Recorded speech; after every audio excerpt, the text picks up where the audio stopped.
안녕하세요, 여러분. 가수 영탁의 모든 소식과 정보를 종합하는 채널 영탁 뉴스입니다.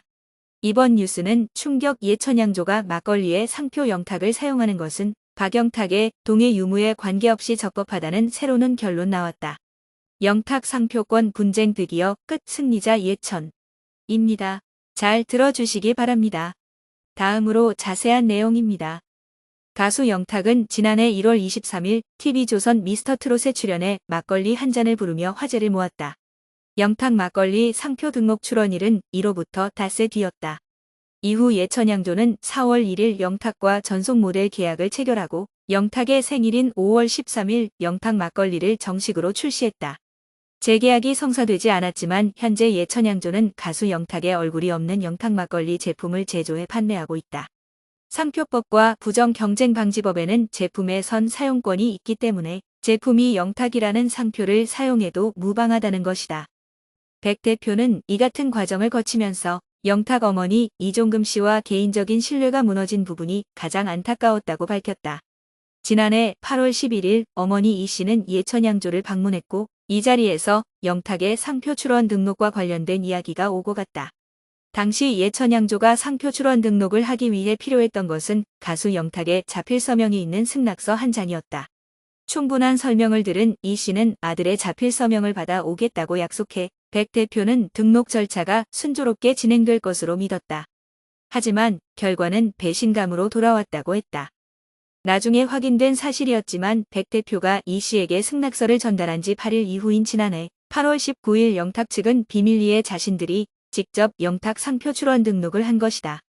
예천양조 측은 이 같은 사실을 지난 1월 22일 자신들이 신청했던 상표 출원 등록이 거절될 때까지 모르고 있었다.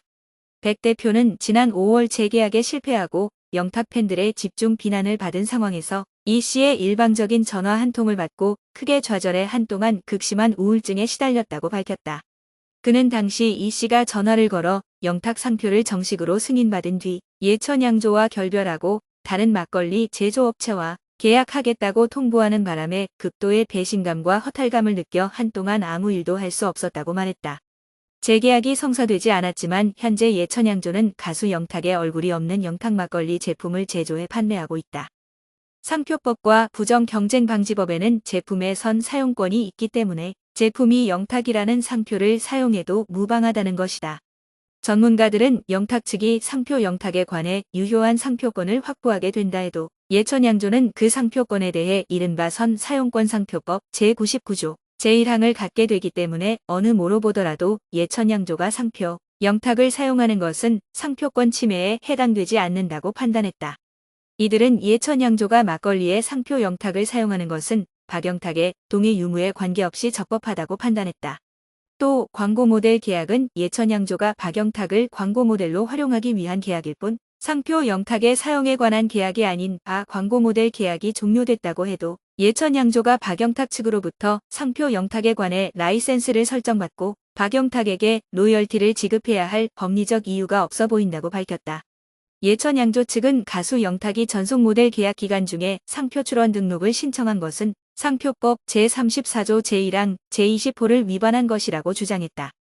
상표법 제34조 상표 등록을 받을 수 없는 상표 제1항 제20조는 동업 고용 등 계약 관계나 업무상 거래 관계 또는 그 밖의 관계를 통해 타인이 사용하거나 사용을 준비 중인 상표임을 알면서 그 상표와 동일 유사한 상품에 등록 출원한 상표라고 명시돼 있다.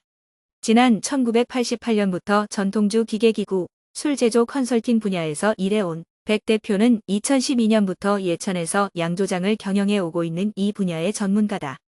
그는 건강이 허락하는 동안은 우리나라 전통주 발전을 위해 역할을 감당하고 싶다며 언제나 묵묵히 최선을 다하는 사람이 대접받는 사회가 되기를 희망한다고 말했다.